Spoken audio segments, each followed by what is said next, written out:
Salut, bienvenue, c'est Igloo sur topmusic.fr avec Cédric Simonin. Bonjour Cédric. Bonjour Eric. Vous êtes beau, bien bronzé. Bah oui, j'ai rien C'est foutu pendant 2 mois, donc Bah oui. je l'ai profité. c'est presque les vacances en même temps. C'est ça. Enfin, on va pas penser à ça, on va parler d'un truc hyper sérieux aujourd'hui. Ouais. On va parler du traitement des autorisations d'urbanisme en période de Covid-19 et pour cela nous avons invité l'un des grands spécialistes de la question, en tout cas la question de l'urbanisme, avocat en droit de l'urbanisme, c'est David Guilig. Bonjour. Bonjour Eric. Alors vous faites partie depuis 2003 du cabinet Solaire Couteau et Associés. Vous êtes donc avocat. Cédric me le disait avant l'émission, l'un des grands spécialistes de la question de l'urbanisme en France. Très brillant que avocat. Alors on y va sur ce sujet qu'on essaiera de vulgariser au maximum parce que pointu, messieurs. Oui, pointu. Alors, il y a, pendant cette période chahutée, il y a des réglementations qui ont bougé, notamment concernant les délais sur les instructions et les autorisations d'urbanisme. C'est déjà pas simple à comprendre pour un professionnel. Je me suis dit que pour les particuliers, ça allait être terrible. Donc, j'ai souhaité que David Guilig nous rejoigne pour nous expliquer de la manière la plus simple possible les évolutions de ces délais pendant cette période. On va traiter 4 thèmes. Les instructions de demande de permis de construire et déclaration préalable. On va traiter des recours, on va traiter des retraits et on va traiter enfin du droit de préemption. Donc, pour démarrer tout de suite dans le vif du sujet, est-ce que vous pouvez nous dire ce qu'il en est pour les instructions de demande de permis de construire dans un premier temps? Bien sûr. Alors si vous voulez, déjà, il faut rappeler très brièvement, quand vous avez un projet de construction, quel qu'il soit, le principe c'est de demander un permis de construire. Votre émission s'appelle Igloo. Même pour construire un igloo, normalement, il faut une autorisation d'urbanisme. Ah, Je on tenais n'a pas quand même à demandé, le nous. préciser. On n'a pas demandé, On n'a pas demandé. Sauf si évidemment l'igloo est en neige, mais s'il est en dur, même Il est sans en fondation, il faut une autorisation d'urbanisme. Donc on distingue 2 types d'autorisation d'urbanisme, les permis de construire d'une part, les déclarations préalables d'autre part. Alors effectivement, le législateur s'est emparé de la crise Covid-19 pour prévoir des délais particuliers, effectivement en matière d'instruction. Alors pour faire les choses simplement, pour une déclaration préalable, normalement, le délai d'instruction est d'1 mois à compter du dépôt d'un dossier complet. Pour un permis de construire, pour une maison individuelle, puisque c'est essentiellement vos auditeurs, c'est un délai de 2 mois. La chose est relativement simple. Si la déclaration préalable a été déposée plus d'1 mois avant le 12 mars 2020. Pourquoi ? Parce que dans ce cas-là, le demandeur n'est pas concerné. Si c'est une demande de permis de construire, s'il a fait sa demande au plus tard le 12 janvier 2020, dans ce cas-là, il n'est pas concerné non plus par les réformes qui sont intervenues. En revanche, le problème se pose pour celui qui a déposé sa déclaration préalable moins d'1 mois avant le 12 mars 2020 ou celui qui a déposé une demande de permis de construire moins de 2 mois avant le 12 mars 2020. Dans ce cas-là, on va suspendre le délai d'instruction et ce délai d'instruction va reprendre le 24 mai 2020, donc la semaine prochaine. Prenons un exemple concret. Vous avez déposé une déclaration préalable, par exemple le 15 février 2020. À partir du 12 mars 2020, le délai d'instruction est suspendu. Il reprend le 24 mai 2020 en tenant compte du temps qui s'est déjà écoulé entre le 15 février et le 12 mars 2020. Voilà, pour la demande de déclaration préalable. Pour un permis de construire, c'est exactement la même chose. Le délai d'instruction va reprendre à partir du 24 mai 2020 pour la durée qu'il reste à courir. Ça, c'est lorsque la déclaration préalable ou la demande de permis de construire, encore une fois, ont été déposées avant le 12 mars 2020. Si la demande de permis de construire a été déposée après le 12 mars 2020 ou la déclaration préalable déposée après le 12 mars 2020, dans ce cas-là, le délai d'instruction, donc 1 mois pour la déclaration préalable, commencera à courir, donc sera reporté à compter du 24 mai 2020. Autrement dit, vous avez déposé une déclaration préalable le 15 mars 2020. La déclaration préalable, le point de départ du délai d'instruction de la déclaration préalable sera le 24 mai 2020 plus 1 mois. Donc, autrement dit, jusqu'au 24 juin 2020. Pour un permis de construire qui aurait été déposé le 15 mars 2020, c'est le même mécanisme. Le délai d'instruction va commencer à courir, donc sera reporté au 24 mai 2020, donc 2 mois plus le 24 mai 2020, 24 mai, 24 juin, 24 juillet 2020. Voilà. Donc, ce qu'il faut retenir, C'est essentiellement cette date, le 12 mars. Il y a avant le 12 mars, après le 12 mars, et après on applique les délais que vous venez d'indiquer. Tout à fait. Avec cet élément extrêmement important, c'est qu'il ne peut pas y avoir ce que l'on appelle une autorisation tacite entre le 12 mars et le 24 mai 2020. Parce que normalement, ce qui est prévu par le Code de l'urbanisme, c'est que lorsque vous faites une demande et que l'administration ne répond pas dans le délai d'instruction qui lui a été imparti, 2 mois pour une demande de permis de construire, 1 mois pour une déclaration préalable, il y a ce qu'on appelle une décision tacite, une autorisation tacite.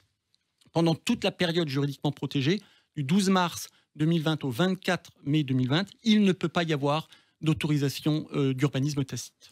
On explique juste tacite, c'est le fait qu'en fait, délai passé, l'autorisation est obtenue. Tout à fait. Sans avoir une réponse express de l'administration. Tout à fait. L'absence de réponse à la demande vaut effectivement autorisation délivrée par l'administration. Très bien. On peut attaquer notre deuxième thème. Quid maintenant sur... On a obtenu un permis de construire une déclaration préalable. Il y a un délai de recours des tiers qui part. Enfin, pas que des tiers d'ailleurs. Il y a un délai de recours qui part. Comment ça se passe dans ces cas-là? Tout à fait. Alors, un rappel peut être utile, c'est qu'en principe, et c'est toujours le cas, le délai de recours contre une autorisation d'urbanisme est un délai de 2 mois à compter du premier jour de l'affichage du permis de construire sur le terrain. Ça, c'est important de le rappeler. Simplement, évidemment, avec le Covid-19, va se poser la question du point de départ de ce délai de recours. Là encore, si le permis de construire a été affiché plus de 2 mois avant le 12 mars 2020, les ordonnances, la réglementation Covid-19 n'a aucune incidence. Le problème se pose pour les demandes de permis de construire qui auraient été obtenues avant le 12 mars 2020 ou qui n'auraient pas été affichées avant le 12 mars 2020. Pour ces autorisations-là, on va, comme en matière d'instruction des demandes d'autorisation, suspendre le délai de recours des tiers qui va recommencer à courir à compter du 24 mai 2020. Je reprends un exemple concret. Vous avez obtenu un permis de construire le 12 février 2020. Vous l'avez affiché le 15 février 2020. Survient la date du 12 mars 2020. On va suspendre le délai de recours. Celui-ci va reprendre son cours à compter du 24 mai 2020 pour 2 mois, moins la période écoulée entre le 15 février et le 12 mars 2020. Ensuite, pour un permis de construire qui aurait été délivré après le 12 mars 2020 ou affiché après le 12 mars 2020, c'est comme le même mécanisme que pour l'instruction des demandes d'autorisation. Le délai est cette fois-ci reporté au 24 mai 2020. Donc, si vous avez obtenu un permis de construire le 15 mars 2020, le délai de recours de 2 mois commencera à courir à compter du 24 mai 2020, pour autant qu'évidemment vous l'ayez affiché. Donc, meilleur conseil que je puisse donner, si vous avez obtenu un permis de construire et que vous ne l'avez pas encore affiché, il ne faut pas l'afficher avant le 24 mai 2020 puisque ça ne sert à rien. En revanche, je vous conseille fortement d'aller l'afficher dès le 24 mai 2020. Et quand on parle d'affichage, il est conseillé de passer... Par un huissier, évidemment. Le meilleur conseil que là encore on puisse donner, c'est de procéder à un constat d'huissier. Premier jour d'affichage, 30e jour d'affichage et 60e jour d'affichage. Très bien. Troisième thème, on parle des retraits. Tout à fait. Également, quelque chose qui est important, on l'ignore souvent. Vous avez obtenu une autorisation d'urbanisme. L'administration est en droit de retirer cette autorisation d'urbanisme et pour ce faire, elle a 3 mois pour retirer. 3 mois à compter de la signature du permis de construire ou 3 mois en cas de délivrance d'un permis tacite, comme vous l'avez rappelé précédemment. Pour pouvoir le retirer, il faut évidemment que ce permis soit illégal. Autrement dit, l'administration n'aurait pas dû délivrer ce permis, mais pour une raison qui la regarde, il y a eu une mauvaise instruction, le permis a été délivré. 3 mois à compter de la signature ou de la délivrance du permis. Avec le Covid-19, là encore, on va distinguer ceux que l'on était avant le 12 mars ou après le 12 mars 2020. Si vous avez obtenu votre autorisation d'urbanisme au plus tard le 11 décembre 2019, dans ce cas-là, l'administration ne pourra plus retirer votre autorisation puisque 11 décembre 2019 plus 3 mois, on arrive au 12 mars 2020. Si votre autorisation d'urbanisme a été délivrée, par exemple, le 15 février 2020, dans ce cas-là, le délai de retrait est suspendu et reprend à partir du 24 mai 2020. Autrement dit, 24 mai 2020 plus 3 mois, moins les quelques jours qui ont séparé le 15 février du 12 mars 2020. Si votre permis de construire a été délivré après le 12 mars 2020, dans ce cas-là, il y a un report du point de départ du délai de retrait qui commencera à courir à compter du 24 mai 2020, 24 mai plus 3 mois, 24 juin, 24 juillet, 24 août. Donc l'administration peut retirer jusqu'au 24 août 2020 cette autorisation d'urbanisme. En gros, c'est comme si on avait effacé les 2 mois de la période du Covid, quoi. Tout à fait. On De neutralise, confinement, pardon, de on confinement, neutralise totalement cette On période-là. les efface du calendrier. Tout à fait. Quatrième et dernier point, le droit de préemption. Alors, c'est toujours le même régime. Alors, je rappelle en 2 mots ce qu'est le droit de préemption pour vos auditeurs. Vous avez décidé de vendre votre terrain, soit à un particulier, soit à un promoteur immobilier. Ce terrain se trouve situé dans ce que l'on appelle le périmètre du droit de préemption urbain de la commune ou de l'Eurométropole de Strasbourg. Dans ce cas-là, vous devez impérativement adresser à l'administration ce que l'on appelle une déclaration d'intention d'aliéner. Saisie de cette déclaration d'intention d'aliéner, l'administration a 2 mois pour exercer ce droit de préemption. Je parle du régime général, je n'entre évidemment pas dans les détails. 2 mois à compter du droit de préemption. Imaginons que votre auditeur ait déposé sa déclaration, même chose, le 15 février 2020. À nouveau, le délai qui est imparti, le point de départ du délai de préemption va commencer à courir le 24 mai 2020. Et là encore, il n'y aura pas 2 mois à compter du 24 mai 2020, mais 2 mois moins les quelques jours qui ont séparé le 15 février et le 12 mars 2020. Ça, c'est si effectivement la déclaration d'intention d'aliéner est déposée avant le 12 mars 2020. Si la déclaration d'intention d'aliéner est déposée après le 12 mars 2020, c'est toujours le même régime. On reporte cette fois-ci au 24 mai 2020, plus 2 mois, puisque là, rien n'aura commencé à courir. Donc 24 mai, 24 juin, 24 juillet. J'ai crevé, moi.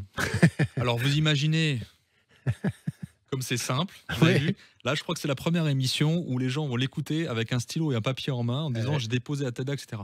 Donc, vous voyez que c'est pas simple. Non. Ça a énormément changé en plus ces 3 derniers mois. Je crois qu'il y a 3 ordonnances qui ont fait bouger ces délais. J'espère que là, ils ne bougeront plus, mais rien n'est moins certain. En tout cas, pour l'instant, ça a l'air d'être, parce qu'on a une date quand même au 24 mai. Donc c'est pour ça que je trouvais important qu'on le fasse. Mais c'est vrai que ça fait un peu mal à la tête. Ça fait mal au crâne. Mais c'est bien dit, on comprend pourquoi. C'est un des spécialistes français du droit de l'urbanisme. Et encore, on a simplifié parce qu'entre la première ordonnance qui a été prise le 25 mars 2020 et la dernière ordonnance en matière d'urbanisme qui a été prise le 7 mai 2020, on a très largement simplifié les choses. L'idée étant que le pivot, si vous voulez, la date pivot soit le 24 mai 2020. Avant, c'était une date, ça dépendait en réalité de la prorogation de l'état d'urgence sanitaire. Or, comme vous le savez, il y a eu une loi qui a modifié et prorogé au 10 juillet 2020 l'état d'urgence sanitaire. On a complètement déconnecté, décorrélé en quelque sorte la date, le point de départ des délais d'instruction, des délais de recours, des purges de droit de préemption de cette fin d'état d'urgence sanitaire. Merci David Guilic, belle plaidoirie. Bravo. Merci beaucoup. Merci Eric et merci Cédric. Cette émission, puis toutes les autres, celle d'Igloo depuis presque 2 saisons complètes maintenant, vous les retrouvez sur trianon.fr, sur Facebook, Igloo On Air, sur topmusic.fr et sur le YouTube. site de Trianon Résidence. Et la chaîne Je l'ai YouTube. dit. Et la chaîne YouTube. Et j'ai dit 2 fois Trianon Résidence parce que je vous aime tellement. C'est comme ça. Merci David. Merci beaucoup Eric. Merci et merci Cédric. À Merci, très vite Eric. dans À Igloo. bientôt. À bientôt.